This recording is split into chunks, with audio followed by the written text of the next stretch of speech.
ஒவ்வொரு உபனிஷத்தை பார்க்கும் பொழுதும் உபனிஷத் என்ற சொல்லுக்கு என்ன பொருள் என்று பார்த்து வருகின்றோம்.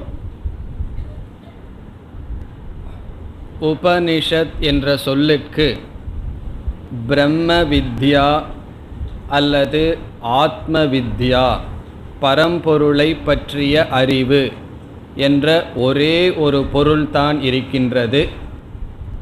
இருந்தாலும் இந்த பொருள் எப்படி வருகின்றது என்று நாம் ஒவ்வொரு உபனிஷத்தை பார்க்கும் பொழுதும் ஒவ்வொரு விதமாக பார்க்கின்றோம். உபனிஷத் என்ற சொல்லை உப நீ ஷத் என்று மூன்றாக பிரித்து இறுதியில் எப்படி பிரம்ம வித்யா, பரம்பொருளை பற்றிய அறிவு என்று காட்டுகிறது என்று பார்த்து வந்தோம். இப்பொழுது நாம் இந்த உபனிஷத்திற்கு உபனிஷத் என்ற சொல்லிலிருந்து எப்படி பொருள் வருகிறது என்று பார்ப்போம். பொதுவாக நாம் உப நீ ஷத் என்று மூன்றாக பிரித்து உப என்பதற்கு ஒரு பொருளும் நீ என்பதற்கு ஒரு பொருளும் ஷத் என்பதற்கு ஒரு பொருளும் பார்த்து வந்தோம். இப்பொழுது நீ ஷத் இரண்டையும் சேர்த்து நிஷத் என்று ஒரு வார்த்தையாக கொள்கின்றோம்.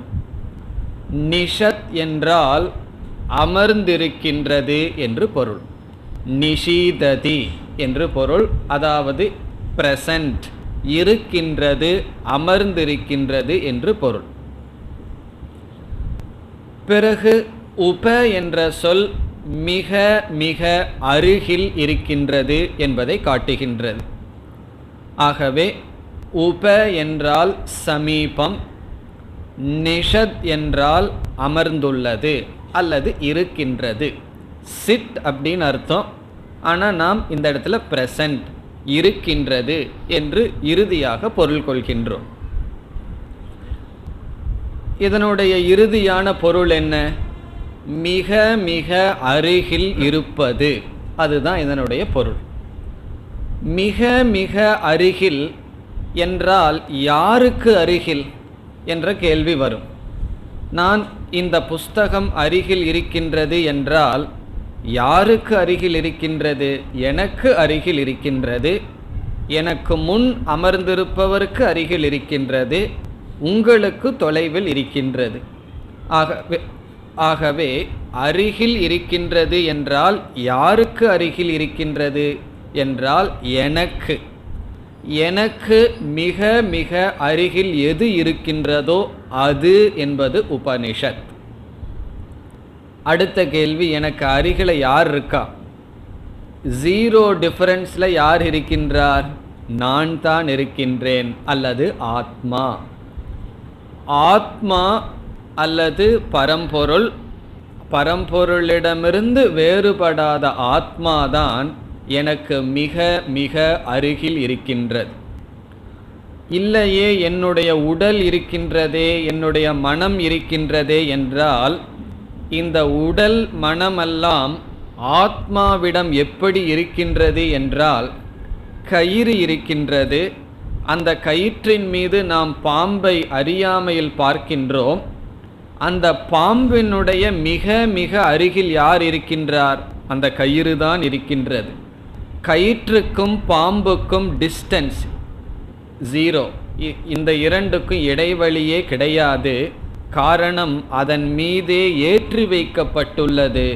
ஆகவே எந்தெந்த அனாத்மா சமூகம் நான் என்று நினைத்தேனோ, என்னுடைய உடல் மனம் இவைகளெல்லாம் ஆத்மாவாகிய என் மீது ஏற்றி வைக்கப்பட்டுள்ளதால் இவைகளுக்கும் ஆத்மாவுக்கும் இடைவெளி கிடையாது.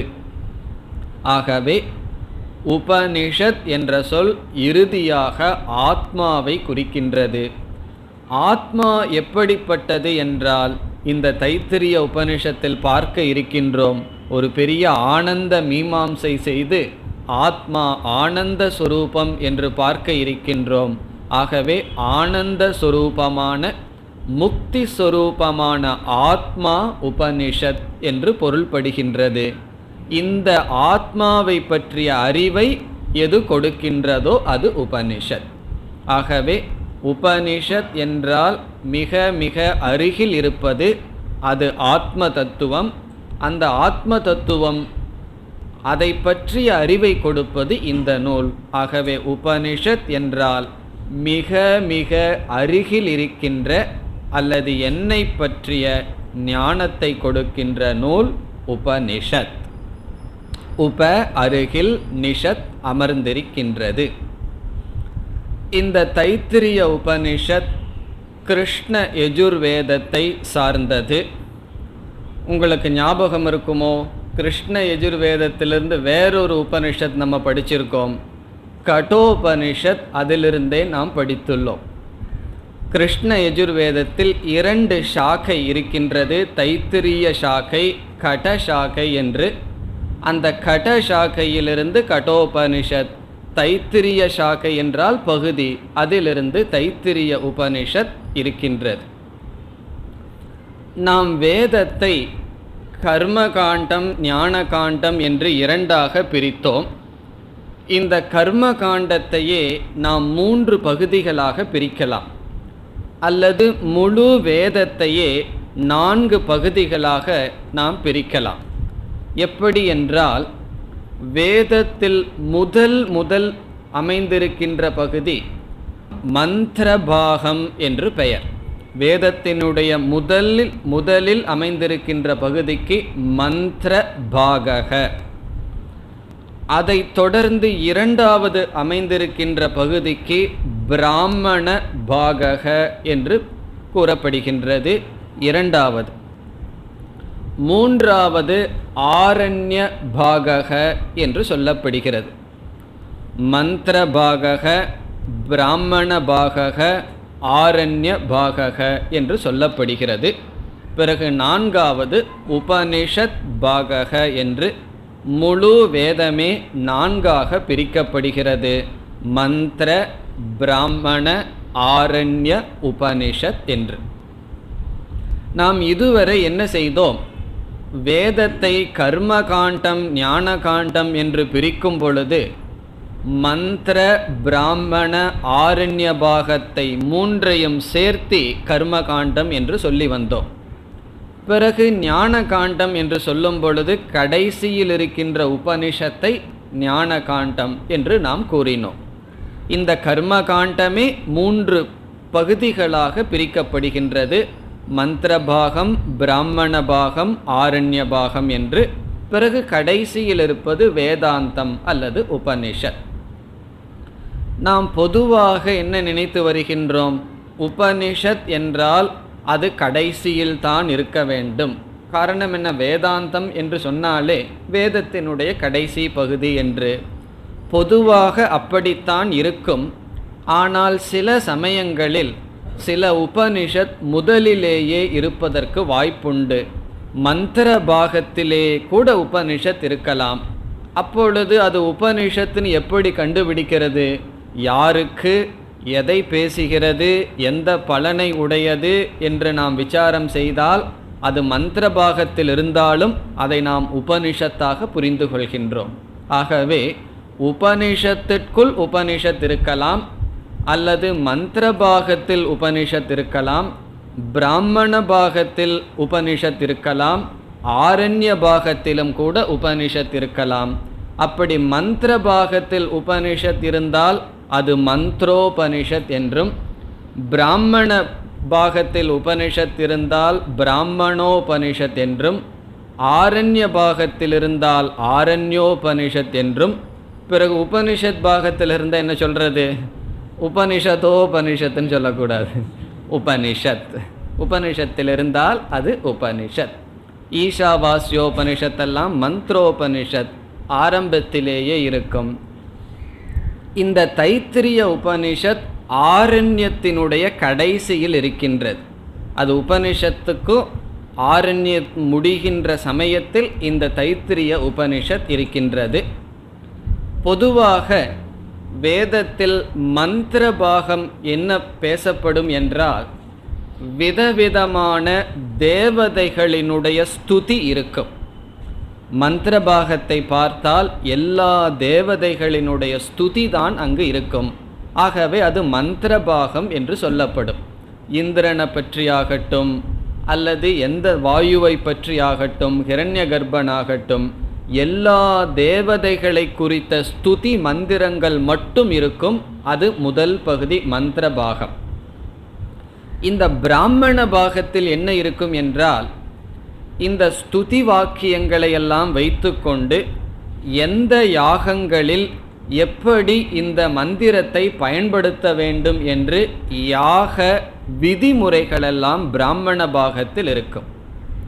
ஆகவே பிராமண பாகமானது விதிக்கின்ற பாகம். இந்தந்த மந்திரத்தை எடுத்து இந்தந்த தேவதைக்கு இந்தந்த யாகத்தில் இவ்விதத்தில் பயன்படுத்தப்பட வேண்டும் என்றெல்லாம் கூறியிருக்கும்.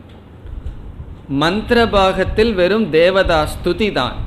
பிராமண பாகத்தில் அந்த ஸ்துதி எந்த இடத்தில் பயன்படுத்த வேண்டும் என்று யாக முறைகள் இருக்கும். ஆரண்ய பாகத்தில் விதவிதமான உபாசனைகள், தியானங்கள் இருக்கும். விதவிதமான தியானங்கள் எல்லாம் அங்கு பேசப்படும். பிறகு என்ன, உபனிஷத்தில் நாம் பார்த்து வருகின்ற பிரம்ம தத்துவமானது பேசப்படும். இவ்விதம் வேதமானது அமைந்திருக்கின்றது. சில சமயங்களில் என்ன நடக்கும், இந்த உபனிஷத்திலும் கூட ஆரண்ய பாகத்தில் பேச வேண்டிய கருத்துக்கள், பிராமண பாகத்தில் பேச வேண்டிய சில கருத்துக்கள் எல்லாம் கூட முகவுரையாக அமைவது வழக்கம்.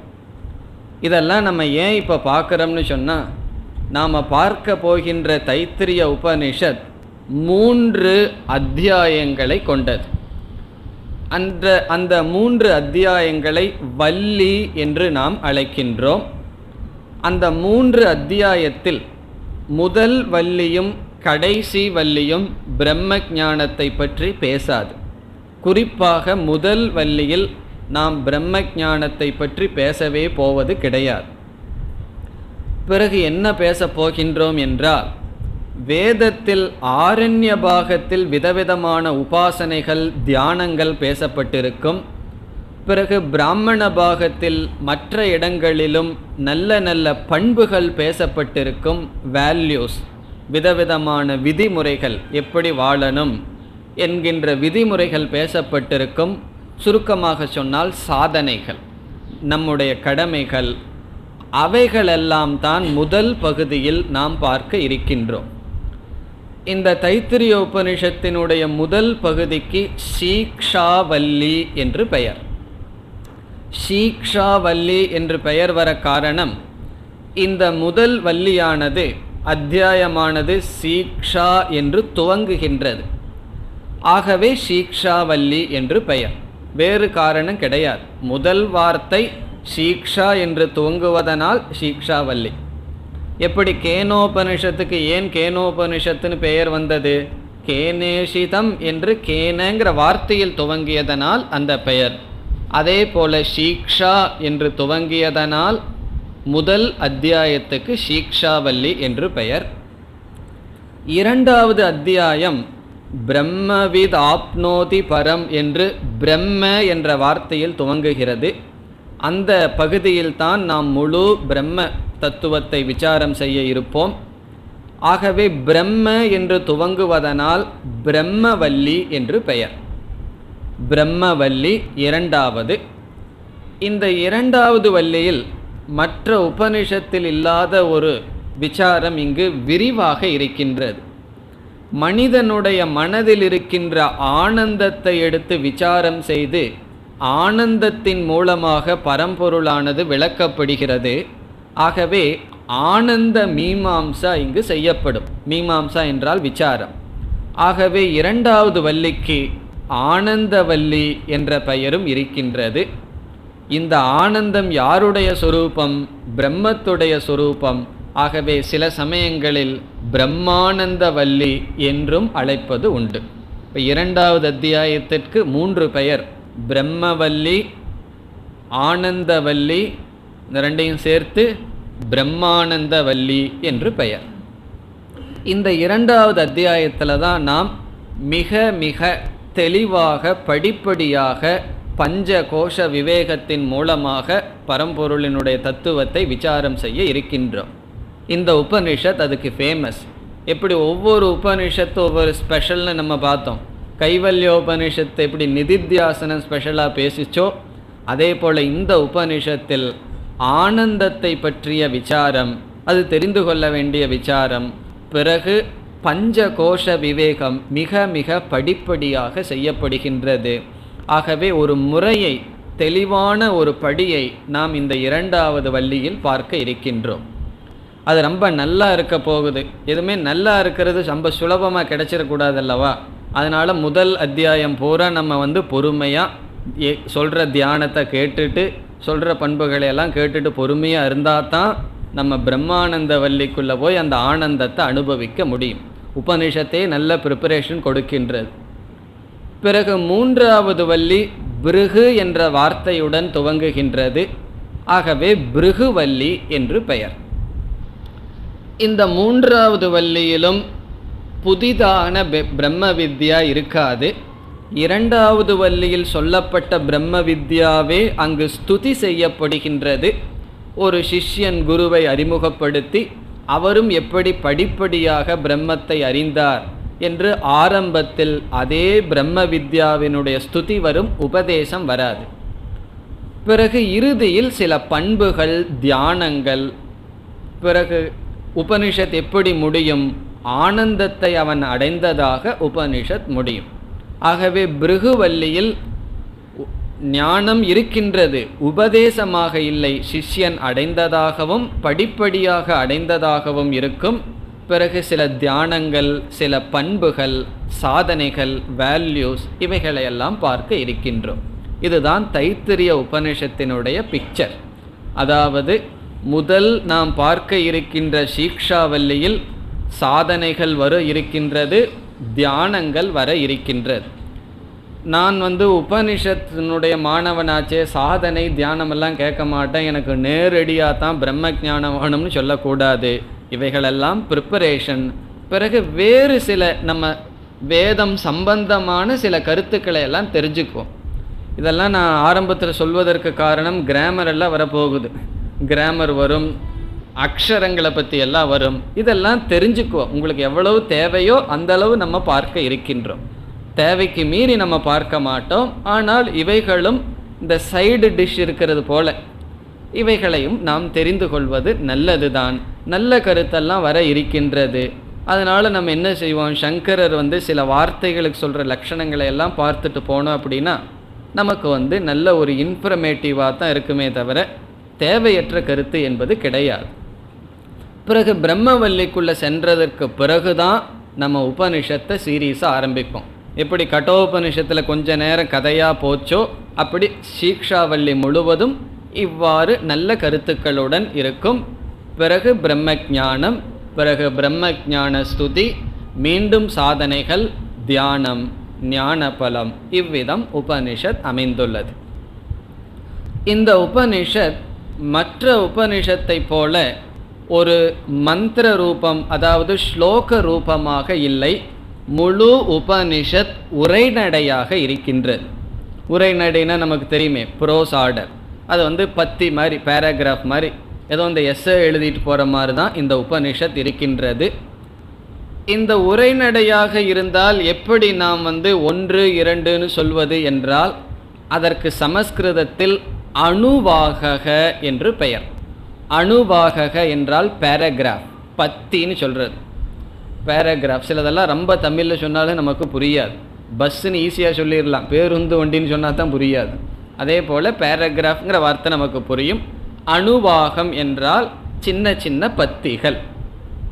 இதில் 2 லைன் இருக்கிற பேராகிராஃபும் இருக்கும், 20 லைனில் இருக்கிற பேராகிராஃப் வேணாலும் இருக்கலாம். பேராகிராஃப்னால் நம்ம இஷ்டம் தானே. ஏதாவது 4 வார்த்தைகள், 4 சென்டென்ஸ் எழுதி முற்றுப்புள்ளி வச்சு அடுத்ததில் துவங்கினா அடுத்த பேராகிராஃப். ஆகவே அவ்விதம் இந்த உபனிஷத் இருக்கின்றது. இதெல்லாம் நம்ம ஆரம்பத்தில் தெரிஞ்சுக்கணும். காரணம் என்ன, அணுவாகம் அணுவாகம்ங்கிற வார்த்தையை நம்ம பயன்படுத்தும் போது புரியாத வார்த்தைன்னு நினைக்கக்கூடாது. அணுவாகம் என்றால் எப்படி மந்திரம் அல்லது ஸ்லோகம்னு நம்ம சொல்கிறோமோ அதுக்கு இந்த உபனிஷத்தில் பேராகிராஃப். வள்ளி என்று சொன்னால் சாப்டர். இப்போ சீக்ஷாவல்லி முதல் வள்ளி, இரண்டாவது வள்ளி என்று சொல்லும் பொழுது அத்தியாயத்தை நாம் குறிக்கின்றோம். அணுவாகக என்று சொல்லும் பொழுது பேராகிராஃப், அதை குறிக்கின்றோம். இப்பொழுது நாம் சீக்ஷாவல்லிக்குள் செல்லலாம். சீக்ஷாவல்லியானது 12 அணுவாகத்துடன் இருக்கின்றது. 12 அணுவாகம் என்றால் 12 பேராகிராஃப். இதில் முதல் அணுவாகம் சாந்தி பாடமாகவே இருக்கின்றது. ஞாபகம் இருக்கோ, கிருஷ்ண யஜுர்வேதத்துக்கு என்ன சாந்தி பாடம், கடோபனிஷத்துக்கு என்ன சாந்தி பாடம் பார்த்துருக்கோம்? சகனாவது சகனோ புனக்து பார்த்துருக்கோம். ஆகவே கிருஷ்ண யஜுர்வேதத்தை சார்ந்த இந்த உபனிஷத்துக்கும் சகனாவது சாந்தி பாடம் இருக்கும். ஆனால் இதில் 3 அத்தியாயத்திற்கும் ஒவ்வொரு சாந்தி பாடம் இருக்கின்றது. முதலாவது பார்க்கின்ற அத்தியாயத்துக்கு ஒரு சாந்தி பாடம், பிறகு இரண்டாவது அத்தியாயம் பிரம்மவல்லிக்கு சகனாவது சாந்தி பாடமாக வரும். இந்த சீக்ஷாவல்லியில் ஒரு சாந்தி பாடத்தை பார்க்க போகிறோம். அதே சாந்தி பாடம் ஒரு சில சொற்கள் மாறுபட்டு பிருகுவல்லிக்கு வர இருக்கின்றது. அதை நம்ம கடைசியில் பார்ப்போம். பிருகுவல்லியினுடைய ஆரம்பத்திலேயும் சகனாவது தான், பிருகுவல்லியினுடைய முடிவிலையும் இதே சாந்தி பாடம் ஒரு சில சொற்களினுடைய மாறுபாட்டுடன் வர இருக்கின்றது. ஆகவே இப்பொழுது சீக்ஷாவல்லி எப்படி ஆரம்பிக்கின்றது? 12 பேராகிராஃப், 12 அணுவாகத்தையுடைய சீக்ஷாவல்லி. முதல் அணுவாகமே சாந்தி பாடம். மற்ற சாந்தி பாடத்தை போல இதுவும் சாந்தி பாடம். பிறகு அடுத்த அணுவாகத்திலிருந்து நமக்கு நல்ல நல்ல பண்புகள், வேத விதிகள், பிறகு விதவிதமான தியானங்கள் வர இருக்கின்றது. இப்பொழுது நாம் முதல் அணுவாகம் அல்லது சாந்தி பாடத்திற்கு செல்கின்றோம்.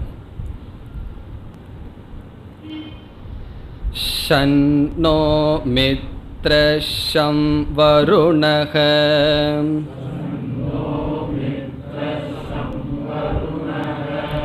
ஷன்னோ பவத்வர்யமாம்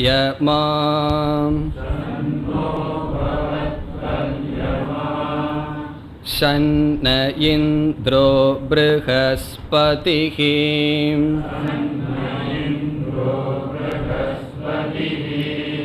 ஷன்னோ விஷ்ணுருருக்ரமஹ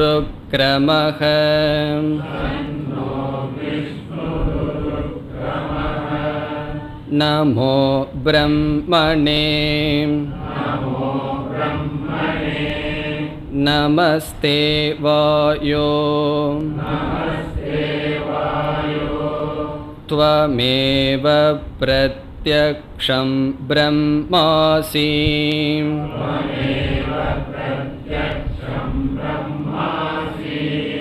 த்வமேவ பிரத்யக்ஷம் பிரம்ம வதிஷ்யாமி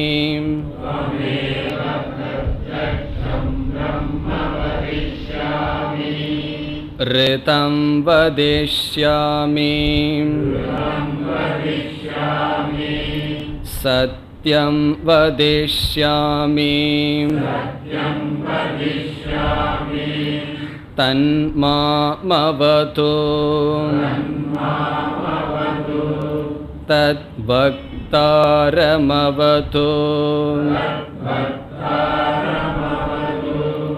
அவது மாம் அவது பக்தாரம்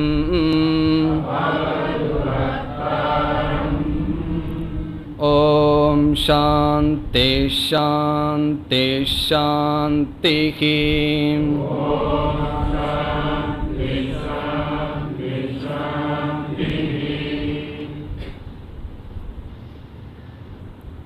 இந்த சாந்தி பாடத்தை நாம் புரிந்து கொள்வதற்காக 3 பகுதிகளாக பிரித்து கொள்வோம். இதில் அவ்விதம் இல்லை, நாம் புரிந்து கொள்வதற்காக 3 பகுதிகளாக பிரித்து பார்க்க இருக்கின்றோம். முதல் பகுதி முதல் சொல்லிலிருந்து ஷன்னோ விஷ்ணுருருக்ரமக அதுவரை முதல் பகுதி. பிறகு இரண்டாவது பரியை பிறகு பார்ப்போம். இந்த முதல் பகுதியில் சிஷ்யனானவன் விதவிதமான குறிப்பிட்ட தேவதையை அழைத்து நீங்கள் எங்களுக்கு ஆசிர் வழங்க வேண்டும், எங்களுக்கு சுகத்தை கொடுக்க வேண்டும், மங்களத்தை கொடுக்க வேண்டும் என்று பிரார்த்தனை செய்கின்றான்.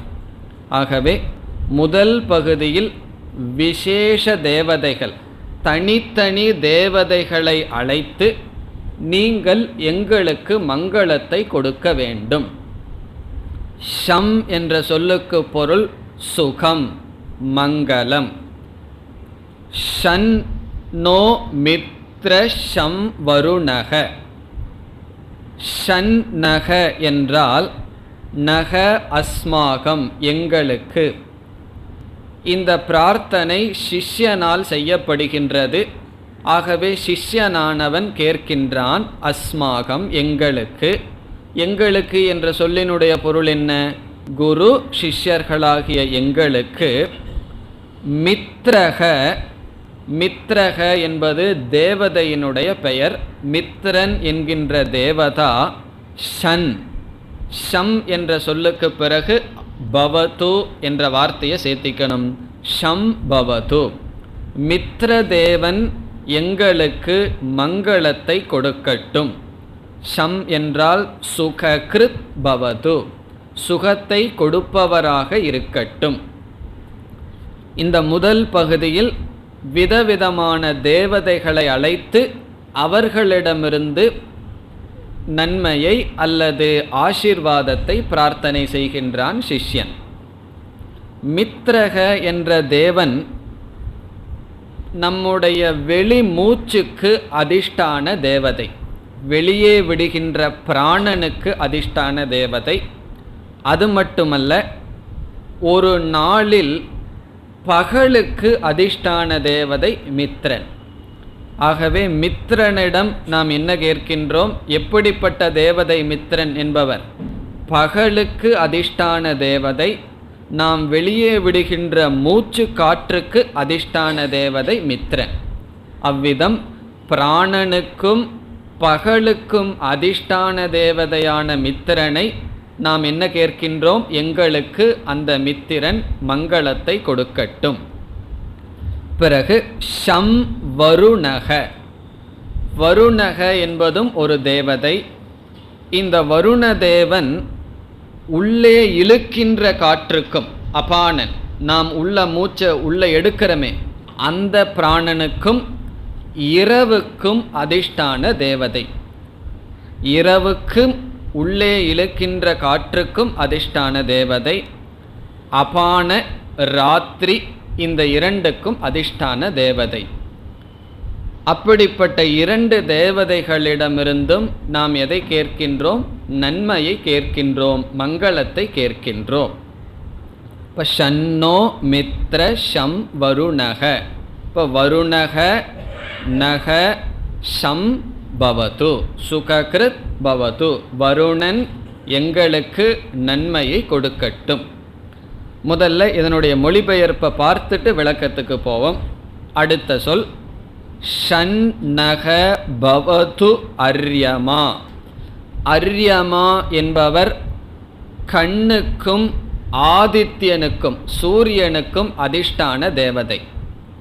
அர்யமா என்பவர் நம்முடைய கண்ணுக்கும் சூரியனுக்கும் ஆதாரமான தேவதை. அவர் நக எங்களுக்கு ஷம் மங்களத்தை கொடுக்கட்டும். அடுத்ததாக ஷன் நக இந்திரக ப்ருஹஸ்பதிஹி. மீண்டும் ஷம் என்றால் மங்களம், நக எங்களுக்கு இந்திரக. இந்திரன் என்பவர் இந்திரதேவன் மங்களத்தை கொடுக்கட்டும். இந்திரன் என்பவர் கையில் இருக்கின்ற பலத்துக்கு அதிஷ்டான தேவதை. பலே இந்திரக. பிறகு ப்ருஹஸ்பதிஹி. ப்ருஹஸ்பதிஹி ஷன் நக அஸ்து பவது. ப்ருஹஸ்பதி என்பவர் வாக்குக்கும் புத்திக்கும் அதிஷ்டான தேவதை. நம்முடைய வாக்குக்கும் புத்திக்கும் அதிஷ்டான தேவதை. அடுத்த சொல் ஷன்னக விஷ்ணுகு. விஷ்ணுகு என்பவர் நம்முடைய பாதத்திற்கு அதிஷ்டான தேவதை. நடக்கணும் என்றால் நம்முடைய பாதத்திற்கு அதிஷ்டான தேவதை. நக எங்களுக்கு ஷன் மங்களத்தை கொடுக்கட்டும். விஷ்ணுகு உருக்கிரமக என்ற சொல் இருக்கின்றது. உருக்கிரமக என்ற சொல் விஷ்ணுவுக்கு அடைமொழி. அவர் எப்படிப்பட்ட விஷ்ணுவா? கிரமக என்றால் பாதம், உரு என்றால் விஸ்தீர்ணம், மிக பெரிதான என்று பொருள். இங்கு இவ்விதம் சொல்வதற்கு காரணம், விஷ்ணுவுக்கு பெரிய கால் இருக்கு என்று ஏன் சொல்லப்படுகிறது? வாமன அவதாரத்தில் அவர் என்ன பண்ணார்? மிக மிக சின்ன கால் இருக்கிற மாதிரி காமிச்சிட்டு என்ன பண்ணாராம்? பெரிய கால் அவருக்கு மாறியது. ஆகவே உரு என்றால் விஸ்தீர்ணம். வாமன அவதாரத்தை மனசில் வச்சு எப்படி வாமன அவதாரத்தில் அவர் தன்னுடைய காலை பெரிதாக செய்தாரோ அப்படிப்பட்ட பாதத்தை உடையவர் விஷ்ணுகு. அந்த விஷ்ணு நமக்கு பாதத்திற்கு நன்மையை கொடுக்க வேண்டும். இதுவரை சாந்தி ஒவ்வொரு தேவதைகளை அழைத்து அந்தந்த தேவதைகளிடம் மங்களத்தை எங்களுக்கு கொடுங்கள், நன்மையை கொடுங்கள் என்று சிஷ்யனானவன் பிரார்த்தனை செய்கின்றான். இங்கு யார் சிஷ்யன் என்றால் வேதாந்தத்திற்கு வந்த சிஷ்யன். ஆகவே வேதாந்தத்திற்கு வந்த சிஷ்யன் அவனுடைய பிரார்த்தனையெல்லாம் எதனுடைய அடிப்படையில் இருக்கும்? தான் எடுத்துக்கொண்ட வேதாந்த முயற்சியில் வெற்றி அடைவதற்காகத்தான் இருக்கும். ஆகவே நாம் எந்த ஒரு சாதனையை செய்ய வேண்டுமென்றால் முதல்ல நமக்கு என்ன தேவை? ஆரோக்கியம் என்பதுதான் பேசிக், முதல்ல இருக்க வேண்டிய தேவை. ஆரோக்கியங்கிறது இல்லாவிட்டால் நம்ம தர்மமும் பண்ண முடியாது, சாதனையும் செய்ய முடியாது, அல்லது எந்த தப்பும் பண்ண முடியாது. ஒருவன் ஏதாவது பாபம் பண்ணணுன்னாலும் ஆரோக்கியம் தேவை, புண்ணியம் பண்ணணுன்னாலும் ஆரோக்கியம் தேவை, மோட்சத்துக்கு வர சாதனை பண்ணணுன்னாலும் ஆரோக்கியம் தேவை. ஆகவே ஆரோக்கியங்கிறத சாஸ்திரத்தில் பொதுவாக பிராணனில் தான் சொல்லுவாங்க. நம்ம சில வைத்தியர்கள்கிட்ட கேட்டால் தெரியும், அவர்களெல்லாம் பிராணனில் தான் கான்சென்ட்ரேட் பண்ணுவார்கள். ஆகவே இங்கு மித்ரன் வருணன் என்ற இரண்டு தேவதை எதற்கு அதிஷ்டானம்? பிராணனுக்கு அதிஷ்டானம். காரணம் என்னவென்றால் பிராணன் ஒழுங்காக செயல்பட்டால் ஒழுங்காக பசிக்கும், சாப்பிட்டது ஜீர்ணிக்கும், நல்லா இருக்கலாம். பிராணன் சரியில்லை அப்படின்னு வச்சுக்குவோம், ஒன்றா சாப்பிட்றதுக்கு முடியாது, சாப்பிட்டாலும் ஜீர்ணிக்காது. ஆகவே இந்த பிராண சக்தி பொதுவான ஆரோக்கியத்தை காட்டுகின்றது. ஆகவே மித்ரன் என்பவரும் வருணன் என்ற தேவன், இவர்களிடம் ஏன் பிரார்த்தனை பண்ணுறோம்னா அவர்கள்தான் நம்மளுடைய வெளி விடுற காற்று உள்ள எடுக்கிற காற்றுக்கு அதிஷ்டான தேவதைகளாக இருக்கிறார்கள். ஸோ அவர்களிடம் கேட்கின்றோம், நல்ல ஆரோக்கியத்தை கொடுக்க வேண்டும், உடலில் வலிமையை கொடுக்க வேண்டும். நமக்கு 4 பேர்த்த போய் அடித்து கராத்தே போடுற அளவுக்கு சக்தி வேண்டாம். நம்ம பாதுகாத்து கொள்வதளவுக்கு, நோயிடமிருந்து நம்மை பாதுகாத்து கொள்வதற்கு சக்தி போதும். இனி ஒரு மனிதன் அடிக்கிறதுக்கு நமக்கு சக்தி வேண்டாம், தப்பி தவறி அடி வாங்கினா தாங்கிறதுக்காவது சக்தி வேணும், அல்லது நமக்கு நோய் வராமல் பாற்றுக்கொள்வதற்கு சக்தி வேண்டும். காரணம் என்ன? நாமளே முயற்சி பண்ணி பார்க்கலாம். முட்டு வலி, தலைவலி, இந்த நேரத்தில் இந்த உபநிஷத்து புஸ்தகத்தை எடுத்து வச்சு பாருங்கள் என்ன ஆகும் அப்படின்னு. உபநிஷத்து ஒன்றும் உள்ளே போகாது. உடம்பில் ஏதாவது கோளாறு இருந்ததுன்னு சொன்னால் கவனமெல்லாம் அங்கே தான் போகுமே தவிர நம்மளால் புதிதாக எந்த ஞானத்தை அடைய முடியாது. ஞானத்தை அடைஞ்சிருந்தால் அந்த ஞானத்தை வச்சுட்டு உடம்பு வலியை தாங்கிக்கிறதுக்கு சக்தி வரும். ஆனால் புதிதாக ஞானத்தை அடைய முடியாது. இப்போ உடம்பு வலி வந்தால் ஞானம் பிரயோஜனப்படாதுன்னு நம்ம சொல்லலை, ஞானம் பிரயோஜனப்படும். ஆனால் அந்த நேரத்தில் ஞானத்தை அடைய முடியாது, அதற்கு முன்னாடியே அடைஞ்சி வச்சிருந்தா உண்டு, அவ்வளவுதான். ஆகவே ஆரோக்கியமாக இருக்கும் பொழுதே வாழ்க்கையில் செய்ய வேண்டியதை செஞ்சிடணும். ஒரு பழமொழி சொல்லுவார்கள், அதாவது if wealth is lost nothing is லாஸ்ட்னு சொல்லுவார்கள். பணம் போச்சுன்னா அதிகமாக ஒன்றும் போகலையாம். If health is lost something is lost என்று சொல்லுவார்கள். அதாவது நம்மளுக்கு ஹெல்த்து போயிடுது, ஆரோக்கியம் போயிடுனா சிலது போயிடுதுன்னு சொல்லுவார்கள். If character is last every thing is lost என்று சொல்லுவார்கள். குணம் போயிடுதுன்னா எல்லாமே போச்சுன்னு சொல்லுவார்கள். ஆனால் கொஞ்சம் சிந்திச்சோம்னா இந்த ப்ராவர்பை கொஞ்சம் மாற்றிக்கலாம். கேரக்டர் போனாலும் கூட கொஞ்ச நாளில் திருந்தி வாழ முடியும் இல்லையா? வால்மீகி, துளசிதாசரெல்லாம் கேரக்டரோடையா வாழ்ந்தார்கள், பிறகு வாழ்ந்து விட்டார்கள். ஆனால் if time is last every thing is last. காலம் போயிடுதுன்னு சொன்னால் நம்ம திரும்பி அதை அடைய முடியுமா? கண்டிப்பாக முடியாது. ஆகவே அந்த காலத்துக்கு நம்ம வேல்யூவே கொடுக்கறதில்ல. சில பேர் கஷ்டப்பட்டு பொழுதை போக்குகிறார்கள். அதை கேட்கும்போது நமக்கு தெரியுது மக்கள் எவ்வளவு தூரம் காலத்தை போக்க விரும்புகிறார்கள், பயன்படுத்த விரும்பவில்லை என்பது நமக்கு தெரியுது. பொழுது போகிறதுக்கு என்ன செய்வது? இப்போ எப்படியாவது காலத்தை போக்க விரும்புகிறார்கள். அப்படி அல்ல, காலத்தை பயன்படுத்தி அந்த காலத்தில் தான் ஆரோக்கியம்னு ஒன்று இருக்குது. வயதாயிட்டா என்னதான் சிரசாசனம் பண்ணிகிட்டு இருந்தாலும் வயதாயிட்டாலே அதுக்குன்னு சில நோய்கள் இருக்குது, அது வரத்தான் செய்யும். ஆகவே அந்த நோய் வர்றதுக்கு முன்னாடியே நாம் என்ன செய்யணும்? உடம்புல பிராணசக்தி இருக்கும் பொழுதே சில சாதனைகளை எல்லாம் செய்து மனதை நாம் அமைதிப்படுத்தி தகுதியை அடைந்து ஞானத்தை அடைஞ்சிடணும். ஆகவே இந்த பிரார்த்தனை செய்யப்படுகிறது, உடம்பில் ஆரோக்கியம் எங்களுக்கு நீங்கள் கொடுக்க வேண்டும். பிறகு வெறும் உடம்புல மட்டும் ஆரோக்கியம் இருந்தால் போதுமோ? ஷன்னோ பவது அர்யமா. அர்யமா யாருக்கு? கண், நம்முடைய கண்ணுக்கு அதிஷ்டான தேவதை. இந்த வேதாந்தத்துக்கு வரும் பொழுது நம்மளுடைய உடல் அதிகம் செயல்படாது. ஆரோக்கியமாக இருந்துட்டால் போதும், உடலில் அதிக செயல் கிடையாது. நமக்கு பிரதானமான செயல் ஞானேந்திரியங்களில் இருக்கின்றது. அதை விட பிரதானம் மனசில் இருக்குது, அதுக்கு நம்ம வரப்போகிறோம். ஞானேந்திரியங்கள் நமக்கு தேவை. ஞானேந்திரியம் சொன்னால் காது முக்கியமாக தேவை, கண்ணும் நமக்கு தேவை. நமக்கு கண் இருந்தால் தான் பார்த்து படிக்க முடியும், காது இருந்தால்தான் கேட்க முடியும். இங்கே அரியமாகிட்ட என்ன கேட்குறோம்? நல்ல கண் பார்வையை கொடு. கண், அதாவது நல்ல புத்தி இல்லாத போது கண்ணில் பார்வை இருந்தது, எத்தனையோ தேவையில்லாத எல்லாம் பார்த்து கண்ணை கெடுத்தோம். புத்தி வரும்போது பார்வையும் போயிடுது. அதனால் என்னென்னா கீதா ப்ரெஸ்ஸில் போட்டு அந்த கீதையை வச்சு பார்க்க வேண்டியது தான் இருக்குது. பெரிய பெருசாக அதுக்குன்னு போடுவார்கள், பெருசு பெருசாக கொட்டை எழுத்தல் இருக்கும், அதில் பார்த்து தேடிட்டு இருக்க வேண்டியது இருக்குது, எந்த ஸ்லோகம் எங்கே இருக்குன்னு சொல்லி. ஆகவே கண்ணு நல்லா இருக்கும் பொழுதே நான் பார்க்க வேண்டியதை பார்க்க வேண்டும். கண்ணுக்கு ஆரோக்கியத்தை கொடு. இதிலிருந்து எல்லா ஞானேந்திரியங்களையும் எடுத்துக்கணும். இப்போ முதல் வருண மித்திரனிடமிருந்து பிராணன், பிறகு அரியமாகிட்டிருந்து நம்ம என்ன செய்கிறோம்? ஸ்ரோத்ரேந்திரியம் முதல் கொண்டு எல்லா ஞானேந்திரியங்களும் சக்தி உடையதாக இருக்கட்டும். அடுத்தது யார்? ஷன்னக இந்திரக. இந்திரக என்பது உடலில் இருக்கின்ற ஆரோக்கியத்தை தான் கொடுக்கின்றது. கையில் பலம், அது எதற்கு? உடலில் ஆரோக்கியம், அதுவும் பிராணனோடு சம்பந்தப்பட்டது.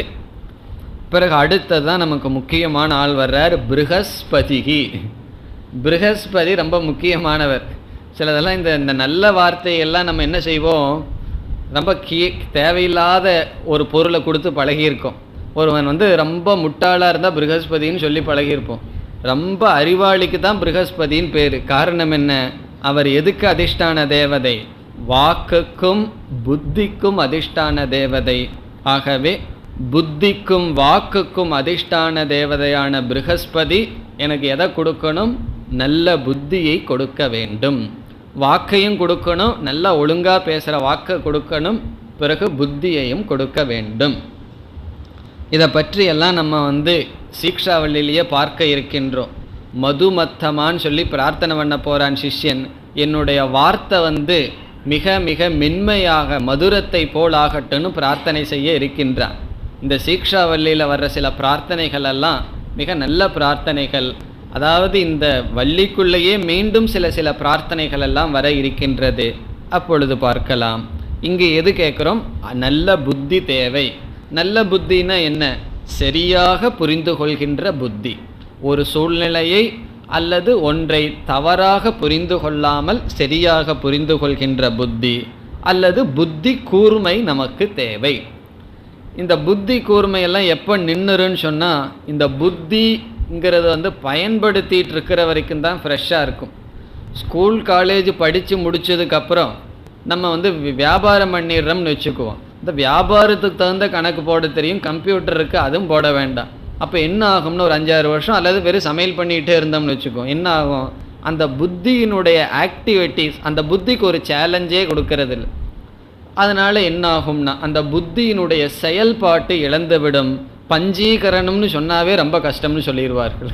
காரணம் என்ன, ஏதோ கணக்கெல்லாம் அது இருக்குது, ரொம்ப கஷ்டம்னு சொல்லிவிடுவார்கள். ஆகவே புத்தி எப்பொழுது கூர்மையாக இருக்கும்னு சொன்னால் பயன்படுத்திட்டு இருக்கத்தான் அந்த புத்தி கூர்மையாக இருக்கும். இங்கு அந்த புத்தி கூர்மையானது கேட்கப்படுகின்றது. என்னுடைய புத்தி மழுங்கி போகக்கூடாது, கூர்மையாக இருக்க வேண்டும், நல்ல புத்தியை கொடு என்று பிரார்த்தனை. பிறகு விஷ்ணுவிடம் எதை கேட்குறோம், இதை கேட்கணும் ரொம்ப பேர், ஏன்னா 2 மாடி ஏறி வர வேண்டியது இருக்கே. ஆகவே பாதயோகோ விஷ்ணுகோ, என்னால் மாடி ஏற முடியலன்னா பகவானே கொஞ்சம் ஸ்ட்ரென்த்தை கொடுன்னு கேட்கணும். பாதத்திற்கு கர்மேந்திரியத்தை குறிக்கின்றது. இதுவும் உடலினுடைய ஆரோக்கியம்தான். உடலினுடைய ஆரோக்கியம், இந்திரியங்களினுடைய ஆரோக்கியம், பிறகு புத்தியினுடைய தெளிவு, இவைகளெல்லாம் அந்தந்த தேவதைகளிடமிருந்து எனக்கு வர வேண்டும். இது பிரார்த்தனையில் அல்லது சாந்தி பாடத்தினுடைய முதல் பகுதி. இனி அடுத்த பகுதிக்கு வருகின்றோம். நமோ பிரம்மணே நமஸ்தே வாயோ. இதிலிருந்து சத்தியம் வதிஷ்யாமிங்கிற வரைக்கும் நம்ம ஒரு பகுதியாக பிரித்து கொள்வோம். இதெல்லாம் நம்மளுடைய சௌகரியத்துக்காக பிரிக்கிறோம். இந்த இதில் பேசியிருக்கிற விஷயத்தினுடைய அடிப்படையில் நம்ம புரிஞ்சுக்கிறதுக்காக பிரிக்கின்றோம். நமோ பிரம்மனேல் ஆரம்பித்து சத்தியம் வதிஷ்யாமிங்கிற வரை 2வது பகுதியாக நாம் பிரிக்கின்றோம். இதில் என்ன பிரார்த்தனை செய்யப்படுகிறது என்றால், ஒவ்வொரு விதமான இந்த சிருஷ்டியில் வெளிப்படுகின்ற சக்திக்கு ஒவ்வொரு விதமான தேவதைகள் என்று சாஸ்திரம் கூறுகின்றது. இப்போ ஆதித்யன் இருந்தால் அதுக்கு ஒரு தேவதை, வருணன் மழை வந்தால் அதற்கு ஒரு தேவதை, அதற்கு ஒரு சக்தி, பூமிக்கு ஒரு சக்தி இருக்குது, ஆகவே பிருத்திவி தேவதை என்று இந்த படைப்பில் வெளிப்படுகின்ற ஒவ்வொரு சக்திக்கும் ஒவ்வொரு விதமான தேவதை என்று சொல்லப்படுகிறது. பிறகு இந்த எல்லா தேவதைகளுக்கும் ஆதாரமாக ஒட்டுமொத்தமாக ஒரு தேவதை இருக்கின்றார். அந்த தேவதைக்கு ஹிரண்ய கர்ப்பன் என்று பெயர். இந்த வார்த்தையை கேட்டவுடனே உங்களுக்கு தெரிஞ்சிருக்கும், ஹிரண்ய கர்ப்பன் என்றால் யார்? சூக்ஷ்ம பிரபஞ்ச அபிமானி தேவதா. அனைத்து சூக்ஷ்ம பிரபஞ்சத்திற்கும் அபிமானியாக இருக்கின்ற தேவதை, அல்லது முதலில் தோன்றியவர். பிரம்மா தேவானாம் பிரதம சம்பபூவ என்றால் முதலில் ஈஸ்வரனிடமிருந்து படைக்கப்பட்ட தத்துவம் சூக்ஷ்ம பிரபஞ்சம், அதற்கு ஆதாரமான தேவதை. அதை நம்ம ஹிரண்ய கர்ப்பன்னு சொல்லலாம், அல்லது சகுண பிரம்மன் என்றும் சொல்லலாம். காரணம் என்ன? முதல் படைப்பு வரும்பொழுது அவர் தோன்றினார். அவர் யார் என்றால், அவர் எல்லா தேவதைகளுக்குமே அதிஷ்டானமாக இருப்பவர். அதனால் நமக்கு வேற ஏதாவது நமக்கு வேணும்னு வச்சுக்குவோம், என்ன செய்யணும்? அந்த ஹிரண்ய கர்ப்பனுக்கு நமஸ்காரம் பண்ணிட்டா போதும். காரணம் என்ன? எல்லா தேவதைகளுமே அவர்கிட்ட இருக்கார். அவருடைய டிபார்ட்மெண்ட்லேருந்து தான் எல்லா தேவதையும் வேலை செய்கிறார்கள். ஒவ்வொரு சின்ன தேவதைகிட்ட போய் கேட்பதற்கு பதிலாக நேரடியாக ஹிரண்ய கர்ப்பனுடைய நமஸ்காரம் எதை குறிக்கின்றது? நமக்கு என்னென்னலாம் வேணுமோ அதெல்லாம் எனக்கு கொடு என்பது குறிக்கின்றது. ஏன்னா சில சமயங்களில் நமக்கு தெரியாது என்னென்ன தடைகள் வரப்போகுதுன்னு சொல்லி. ஆகவே நமக்கு என்னென்ன தடைகள் வரும்னு தெரியாத காரணத்தினால நம்ம ஒட்டுமொத்தமாக என்ன செஞ்சிடறோம்? அந்த ஹிரண்ய கர்ப்பனை பிரார்த்தனை செய்கின்றோம். ஆகவே அடுத்த பிரார்த்தனை ஹிரண்ய கர்ப்பனை குறித்தது. ஹிரண்ய கர்ப்பன் என்றால் முதல் படைக்கப்பட்ட சூக்ஷ்ம பிரபஞ்சத்திற்கு ஆதாரமாக இருக்கின்ற தத்துவம், அல்லது எல்லா தேவதைகளுக்கும் ஆதாரமாக இருக்கின்றார். இப்பொழுது அவருக்கு நமஸ்காரம். நமோ பிரம்மணே. நமோ என்றால் நமக அஸ்து பிரம்மணே. இங்கே பிரம்மனே என்றால் சகுண பிரம்மனாக இருக்கின்ற ஹிரண்ய கர்ப்பனே, அந்த ஹிரண்ய கர்ப்பனைத்தான் இங்கு பிரம்மன் என்ற வார்த்தையில் சொல்லப்படுகிறது. நம்ம பார்க்கின்ற பரம்பொருள் அல்ல, நிர்குணமான ஆத்மாவாக இருக்கின்ற பரம்பொருள் அல்ல. இங்கு பிரம்மன் என்றால் ஹிரண்ய கர்ப்பன், சகுண பிரம்மன், எல்லா தேவதைகளுக்கும் ஆதாரமாக இருப்பவர். நமோ பிரம்மனே. பிறகு அடுத்த சொல் நமஸ்தே வாயோ. தே என்பது அந்த ஹிரண்ய கர்ப்பனை குறிக்கின்றது. நமக என்றால் நமஸ்காரம் இருக்கட்டும். அந்த ஹிரண்ய கர்ப்பனை வேறு ஒரு சொல்லால் இங்கு சிஷ்யன் அழைக்கின்றான். வாயு என்ற சொல்லினால் அழைக்கின்றான். வாயோ என்றால் அழைப்பது. வாயு ரூபமாக இருக்கின்ற ஹிரண்ய கர்ப்பனே, உங்களுக்கு என்னுடைய நமஸ்காரம். முதல்ல பிரம்மஸ்வரூபமாக இருக்கின்றார் என்றார், சகுண பிரம்மனாக இருக்கின்றார் என்று சொல்லி, பிறகு இங்கு வாயு சொரூபம் என்று சொல்லப்படுகிறது. அது எதற்கு ஹிரண்ய கர்ப்பனை போய் வாயு சொரூபம்னு சொல்வது என்றால், நம்முடைய இந்த உடலுக்குள் இருக்கின்றது சூக்ஷ்ம சரீரம்னு நம்ம படிச்சிருக்கோம். சூக்ஷ்ம சரீரம் எவ்வளவு அவயவங்களை கொண்டது என்றால், ஞானேந்திரியங்கள், கர்மேந்திரியங்கள், பிராணன், மனம், புத்தி, சித்தம், அகங்காரம், இவைகளினுடைய சேர்க்கை சூக்ஷ்ம சரீரம். இப்போ ஒரு ஆள் போயிட்டார்னு வச்சுக்குவோம், போயிட்டார்னா இறந்துட்டார்னு வச்சுக்குவோம். இவருடைய ஸ்தூல சரீரம் இங்கே இருக்கும், சூக்ஷ்ம சரீரம்தான் இந்த உடலிலிருந்து வெளியே செல்கிறது. ஆத்மா செல்ல முடியாதே, எல்லா இடத்துலையும் இருக்கின்றது. இப்போ சூக்ஷ்ம சரீரம் வெளியே செல்கிறது என்ற பட்சத்தில் அந்த சூக்ஷ்ம சரீரத்தினுடைய அவயவமான ஞானேந்திரியங்கள், கர்மேந்திரியம், அந்த சக்தி எல்லாம் போயிடும். ஆனால் இறந்தவருக்கு நம்ம என்ன சாதாரணமாக சொல்கிறோம்? அவருடைய கண்ணு, காது, வாயெல்லாம் போயிடுதுன்னா சொல்கிறோம், பிராணன் சென்று விட்டது என்று நாம் சொல்கின்றோம். ஆகவே இந்த சூக்ஷ்ம சரீரத்திலேயே முக்கியமான அங்கம் பிராணன். அது மட்டுமல்ல, ஒருவர் உயிரோடு இருக்காரா இல்லையான்னு நம்ம எப்படி கண்டுபிடிக்கிறோம்? ஒருவர் தூங்கிட்டு இருக்கார், பிராணனும் வேலை செய்யலைன்னு வச்சுக்குவோம், அவர் எழுந்திருக்கவே முடியாது. காரணம் என்ன? மண்ணுக்குள்ளே நம்ம போட்டுருவோம். இதுதான் எழுந்திருக்கிறதுக்கு முன்னாடியே போடலாம்னு சொல்லி போட்டு விடுவார்கள். காரணம் என்ன? அவர் உயிரோடு இருக்கார் அப்படிங்கிறதுக்கு அடையாளமே பிராணன்தான். அவர் இறந்துட்டாருங்கிறதுக்கு அடையாளம் கூட பிராணன்தான். ஆகவே பிராணன் சூக்ஷ்ம சரீரத்தில் முக்கியமான அங்கம். ஆகவே சாஸ்திரத்தில் சூக்ஷ்ம சரீரக்கு பிராணசரீரன்னு ஒரு பெயர். சூக்ஷ்ம சரீரத்திற்கு பிராணசரீரம் என்று ஒரு பெயர் இருக்கின்றது. ஆகவே பிராணன் சூக்ஷ்ம சரீரத்தில் ஒரு அங்கம். அதற்கு காரணம் இருக்கு. ஏன் பிராணனுக்கு அவ்வளோ முக்கியத்துவம் சொன்னால், நம்ம பிறந்ததிலிருந்து ஓய்வு எடுக்காமல் வேலை செய்கிற ஒரே ஒரு ஆள் பிராணன்தான். கண்ணு ஓய்வெடுக்கும், காது ஓய்வெடுக்கும், எல்லாமே ஓய்வெடுக்கும், வாயும் ஓய்வெடுக்கும். தூங்கும் போதாவது ஒன்றையும் நம்மளால் சாப்பிட முடியாது, ஓய்வெடுக்கும். ஆனால் இந்த பிராணன் ஓய்வெடுக்குதா? அது ஓய்வெடுத்ததுன்னா ஆல் அவுட் அப்படின்னு அர்த்தம். ஆகவே பிராணன் செயல்பட்டே கொண்டு இருப்பதனால் அந்த பிராணனுக்கு அவ்வளவு முக்கியத்துவம். இந்த ஒரு சூக்ஷ்ம சரீரத்திற்கு நம்முடைய பிராணன் முக்கியம் என்றால், ஹிரண்ய கர்ப்பங்கிறவர் யார்? அவர் எல்லா சூக்ஷ்ம சரீரத்திற்கும் ஆதாரமாக இருப்பவர்.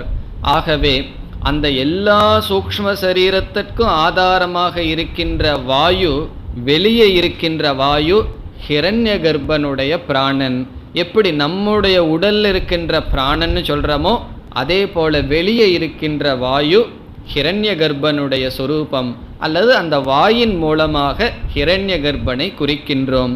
ஆகவே நமஸ்தே வாயோ, வாயு சொரூபமாக நீங்கள் இருக்கின்றீர்கள். பிறகு அடுத்த சொல்லுக்கு வருகின்றோம். த்வம் ஏவ பிரத்யக்ஷம் பிரம்ம அசி. இந்த சொல்லில் எப்படிப்பட்டவராக நீங்கள் இருக்கிறீர்கள் என்று ஹிரண்ய கர்ப்பனிடம் சிஷ்யன் கூறுகின்றான். துவம் ஏவ, நீங்களே.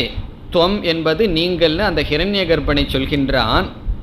பிரத்யக்ஷம் என்றால் நேரடியாக அறியக்கூடிய, பிரத்யக்ஷம் நேரடியாக அறியக்கூடிய, பிரம்ம அசி பிரம்மனாக இருக்கிறீர்கள்.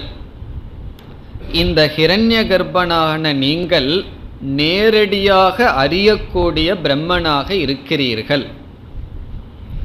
இந்த ஹிரண்ய கர்ப்பன் 2 ரூபத்தில் இருக்கார்.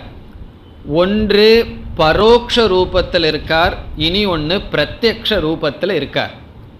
பரோக்ஷ ரூபம் என்றால் நம்ம கண்ணுக்கு தெரியாத ரூபத்தில் இருக்கார். காரணம், அவர் சூக்ஷ்ம பிரபஞ்சத்திற்கு அதிஷ்டான தேவதை. ஆகவே கண்ணுக்கு தெரியாமல் நீங்கள் இருக்கிறீர்கள் என்பதை நமோ பிரம்மணேங்கிற வார்த்தையில சிஷ்யன் சொல்கின்றான். நமஸ்தே வாயோ என்ற வார்த்தையில் கண்ணுக்கு தெரிகின்ற ரூபத்திலும் நீங்கள் இருக்கிறீர்கள், அது வாயு ரூபம் என்று சொல்கின்றான். ஆகவே ஹிரண்ய கர்ப்பன் 2 விதத்தில் வெளிப்படுகிறார். ஒன்று வெளிப்படாமல் இருக்கின்ற ரூபம், 2 வெளிப்படுகின்ற ரூபம். ஆகவே பிரத்யக்ஷ பரோக்ஷாபியாம் நமஸ்காரக, பிரத்யக்ஷமாகவும் பரோக்ஷமாகவும் உங்களை நான் நமஸ்காரம் செய்கின்றேன். பரோக்ஷம் சொன்னா கண்ணுக்கு தெரியாத ரூபம், கண்ணுக்கு தெரியாத ரூபமாக இருக்கிறீர்கள். ஆகவே உங்களை நான் நமோ பிரம்மனே என்று வணங்குகின்றேன். நமஸ்தே வாயோ என்று கண்ணுக்கு தெரிகின்ற ரூபமாகவும் இருக்கிறீர்கள். அதனால சிஷ்யன் சொல்றான், துவம் ஏவ பிரத்யக்ஷம் பிரம்ம அசி, நீங்களே பிரத்யக்ஷ பிரம்மனாக இருக்கிறீர்கள். முதலில் தெரிகின்ற இறை தத்துவமாக இருக்கிறீர்கள். அதற்கும் விளக்காசிரியர் காரணம் கொடுக்கிறார்கள். நமக்கு பிராணன் பிரத்யக்ஷமா பரோக்ஷமா? நமக்கு பிராணன் போயிட்டு இருக்கா வந்துட்டு இருக்கான்னு சொல்லி ஏதாவது சந்தேகம் இருக்கா? சந்தேகமே நமக்கு கிடையாது. எப்படி நம்முடைய பிராணன் எந்த விதமான இந்திரியங்களினுடைய துணை கொண்டோ அல்லது எந்த விதமான பிரமாணத்தினுடைய துணை இல்லாமல் தெரிந்து கொள்கின்றோம். உனக்கு பிராணன் வேலை செய்தா இல்லையான்னு ஒருத்தர் கேட்குறார். இல்லை, நான் கொஞ்சம் கேட்டு சொல்கிறேன் என்னுடைய நண்பர்னு சொல்லுவோமா? சொல்ல மாட்டோம். காரணம் என்ன? யாரையும் கேட்க வேண்டாம், எந்த புஸ்தகத்தையும் படிக்க வேண்டாம், பார்த்து சொல்ல வேண்டாம். அந்த உணர்வு பிரத்யக்ஷமாக இருக்கின்றது. ஆகவே என்னுடைய பிராணஸ்வரூபமாகவே நீங்கள் இருக்கிறீர்கள் பிரத்யக்ஷமாக. அதே சமயத்தில் என்னுடைய புத்தி மனம் இதற்கெல்லாம் அதிஷ்டான தேவதையாக நீங்கள் இருக்கிறீர்கள். ஆகவே முதல்ல என்ன சொல்கின்றான்? நீங்களே பிரத்யக்ஷ பிரம்மனாக இருக்கிறீர்கள். அப்படி நீங்கள் இருப்பதனால் உங்களை நான் எப்படி சொல்ல வேண்டும்? உங்களை நான் பிரத்யக்ஷ பிரம்மன் என்று தானே அழைக்க வேண்டும். அப்படி அழைக்கின்றேன் என்று அடுத்த வரியில் சொல்கின்றான். துவம் ஏவ பிரத்யக்ஷம் பிரம்ம வதிஷ்யாமி. வதிஷ்யாமி என்பதை வதாமின்னு சேர்த்திக்கணும், புரிந்து கொள்ள வேண்டும். நான் சொல்கிறேன். வதிஷ்யாமிங்கிறது ஃபியூச்சர் டென்ஸில் இருக்கு, சொல்ல போறேன்னு இருக்கு. இதை வதாமி, நான் சொல்கின்றேன். நான் உங்களை சொல்றேன், உங்களை நான் அழைக்கின்றேன். நான் எப்படி உங்களை அழைக்கின்றேன்? பிரத்யக்ஷம் பிரம்ம, பிரத்யக்ஷமாக, அதாவது நேரில் தெரிகின்ற பிரம்மனாக நீங்கள் இருக்கிறீர்கள் என்று உங்களை நான் அழைக்கின்றேன். துவம் ஏவ, உங்களையே, பிரத்யக்ஷம் பிரம்ம இதி, பிரத்யக்ஷமான பிரம்மன் என்று அகம் வதாமி வதிஷ்யாமி, நான் அழைக்கின்றேன். இந்த வார்த்தையை எப்படி புரிந்து கொள்ள வேண்டும்? துவம் பிரத்யக்ஷம் பிரம்ம அசி இதி அகம் வதிஷ்யாமி. இந்த வதிஷ்யாமிங்கிறதுக்கு சப்ஜெக்ட் நான் சொல்கின்றேன். துவம் பிரத்யக்ஷம் பிரம்மங்கிறதுக்கு புதிய வர்பு அசி, நீங்கள் இருக்கிறீர்கள். நீங்கள் பிரத்யக்ஷ பிரம்மனாக இருப்பதால் உங்களை நான் பிரத்யக்ஷ பிரம்மன் என்று நான் அழைக்கின்றேன். பிறகு அதற்கு அடுத்தது 2 சொல் இருக்கின்றது. ரிதம் வதிஷ்யாமி, சத்தியம் வதிஷ்யாமி என்ற 2 சொல். இதிலும் அந்த ஹிரண்ய கர்ப்பனை அந்த சிஷ்யன் நான் எப்படி அழைக்கின்றேன் என்று சொல்லப்படுகிறது. இதனுடைய மொழிபெயர்ப்பை பார்த்துட்டு விளக்கத்திற்கு போவோம். ரிதம் வதிஷ்யாமி, ரிதம் என்றால் சத்தியம் என்று பொருள், உண்மை என்று பொருள். ரிதம் வதிஷ்யாமி ஒரு வார்த்தையை நம்ம சேர்த்திக்கணும், துவாம், உங்களை சத்தியம் என்று நான் அழைக்கின்றேன். அதுதான் இதனுடைய பொருள். உங்களை நான் சத்தியம், வதிஷ்யாமினா வதாமி, உங்களை நான் சத்தியம் என்று அழைக்கின்றேன். பிறகு அடுத்த சொல் என்ன? சத்தியம் வதிஷ்யாமி. ரிதம்ங்கிறதுக்கு அர்த்தம் சத்தியம்னு சொன்னா சத்தியம்ங்கிற சொல்லுக்கு அர்த்தம் என்னவா இருக்கும்? அதற்கும் சத்தியம்னு தான் பொருள். ஆனால் அந்த ரெண்டுக்குள்ள வேறுபாட்டை நம்ம பார்க்க இருக்கின்றோம், விளக்கத்தில் பார்ப்போம். சத்தியம் வதிஷ்யாமி, உங்களை நான் சத்தியம் என்று அழைக்கின்றேன். ஆகவே உங்களை நான் சத்தியம்னு சொல்கிறேன், உங்களை நான் சத்தியம் ரிதம் என்று சொல்கின்றேன். இப்போ ரிதம்னு சொன்னாலும் சத்தியம்னு பொருள், யதார்த்தம்னு பொருள். எப்படி இருக்கோ அதற்கு ரிதம் என்று பெயர். சத்தியம்னாலும் அதுதான பொருள், எப்படி இருக்கோ அதற்கு பெயர் சத்தியம். இந்த இரண்டு ரூபமாக நீங்கள் இருப்பதாக உங்களை நான் அழைக்கின்றேன். நீங்கள் ரிதமாக இருக்கிறீர்கள், நீங்கள் சத்தியமாக இருக்கிறீர்கள் என்று நான் அழைக்கின்றேன். இதற்கு அழகான ஒரு விளக்கம் இருக்கின்றது. இதனுடைய பொருள் என்ன? ஒருவரை நாம் எப்படி அழைக்கின்றோம் என்பது எதை பொறுத்தது என்றால், அவரிடமிருந்து என்ன எதிர்பார்க்கின்றோம் அதை பொறுத்தது தான். இப்போ வீட்டில் நம்ம ஏதாவது ஒரு குழந்தை தப்பு பண்ணிடுதுன்னு வச்சுக்குவோம். அம்மா வந்த உடனே அந்த குழந்தை சொல்லுது, உங்களுக்கெல்லாம் கோபமே வராதல்ல அம்மா அப்படின்னு சொன்னால் அதனுடைய அர்த்தம் என்ன? என்னிடம் இருந்து இப்போ உங்களுக்கு கோபம் வர்ற மாதிரி நான் ஒன்று பண்ணி வச்சுருக்கேன், அது வரக்கூடாதுன்னு அர்த்தம். ஒருவரிடம் நம்ம அந்த டொனேஷனுக்கு ஏதோ ரெசிப்ட் எடுத்துகிட்டு போய் நீங்கள் ரொம்ப வசதியானவர்கள், நல்ல தாராள மனசு உடையவர்கள்னு பேச ஆரம்பித்தோம்னா அதனுடைய அர்த்தம் என்ன? அவர் புத்திசாலித்தனமாக இருந்தால் என்ன புரிஞ்சுக்குவார்? ஏதோ நம்மக்கிட்ட கறக்க வந்திருக்கான் அப்படின்னு அர்த்தம். அல்லது ஒருவரிடம் போய் உங்களுக்கு நல்ல வேத ஞானமெல்லாம் இருக்குது, அறிவெல்லாம் இருக்குது அப்படின்னா என்ன அர்த்தம்? ஏதோ சந்தேகம் கேட்க போகிறான் அப்படின்னு அர்த்தம். ஆகவே ஒருவரிடம் நம்ம சென்று அவரை எப்படி அவரை பற்றி பேசி டாபிக் ஆரம்பிக்கிறோங்கிறது எதை பொறுத்ததுன்னா, அவரிடமிருந்து நான் என்ன எதிர்பார்க்கிறேனோ அதை பொறுத்து இருக்கு. இப்போ இங்கே சிஷ்யன் சத்தியம் ரிதம் ஆக உங்களை நான் பார்க்கின்றேன் என்று சொல்வதிலிருந்து சிஷ்யன் என்ன எதிர்பார்க்கின்றான் என்றால், ரிதத்தையும் சத்தியத்தையும் அந்த பிரம்மத்திடமிருந்து எதிர்பார்க்கின்றான். இங்கு சங்கரர் சொல்றார், எதற்காக ஹிரண்ய கர்ப்பனிடம் நாம் பிரார்த்தனை பண்ணுறோம்னா, நம்முடைய கர்ம பலன் அனைத்துமே தஸ்ய அதீனம், அவருடைய கையில் இருக்கு. அவர் தான் நம்மளுடைய கர்ம பலனை சரியாக கொடுக்க போகிறார். ஆகவே அவரிடம் நமக்கு ரெண்டு வேணும், ரிதமும் வேணும், சத்தியமும் வேண்டும். ஆகவே அவரிடம் இவ்விதம் பிரார்த்தனை பண்ணுறோம். எனக்கு ரிதம் தேவை, எனக்கு சத்தியம் தேவை. ஆகவே உங்களை நான் ரிதம் சொரூபமாக சத்திய சொரூபமாக பார்க்கின்றேன். இனி ரிதம் என்றால் என்ன, சத்தியம் என்றால் என்ன என்று பார்க்க வேண்டும். அதனுடைய பொருளை மட்டும் கூறிவிடுகின்றேன், விளக்கம் அடுத்த வகுப்பில் பார்ப்போம். ரிதம் என்றால் யதார்த்த ஞானம். ஒரு சூழ்நிலையை, ஒரு சாஸ்திரத்தை சரியாக புரிந்து கொள்கின்ற ஞானத்துக்கு ரிதம் என்று பெயர். இப்போ சாஸ்திரம் ஒன்றை உபதேசம் செஞ்சதுன்னா அதை நான் கேட்டு சாஸ்திர சொன்னபடி நான் புரிந்து கொண்டால் அதற்கு ரிதம் என்று பெயர். இப்போ யதார்த்த ஞானம், புத்தியில் வருகின்ற ஞானத்துக்கு ரிதம் என்று பெயர். சத்தியம் என்றால் அந்த புரிந்து கொண்டதன்படி வாக்கில் சொல்வதற்கு சத்தியம் என்று பெயர். இப்போ இந்த சத்தியம்ங்கிற வார்த்தை வாக்கு லெவலில் சொல்லப்படுது. எதை நான் புரிஞ்சிருக்கிறனோ அதை அப்படியே சொல்றதற்கு சத்தியம் என்று பெயர். அதை நம்ம சரியாக புரியணுமே, அதற்கு ரிதம் என்று பெயர். இது எனக்கு தேவை. இதனுடைய விளக்கம் என்ன என்பதை அடுத்த வகுப்பில் சிந்திப்போம். ஓம் பூர்ணமத பூர்ணமிதம் பூர்ணாத் பூர்ணமுதச்யதே பூர்ணஸ்ய பூர்ணமாதாய பூர்ணமேவாவசிஷ்யதே. ஓம் சாந்தி சாந்தி சாந்தி.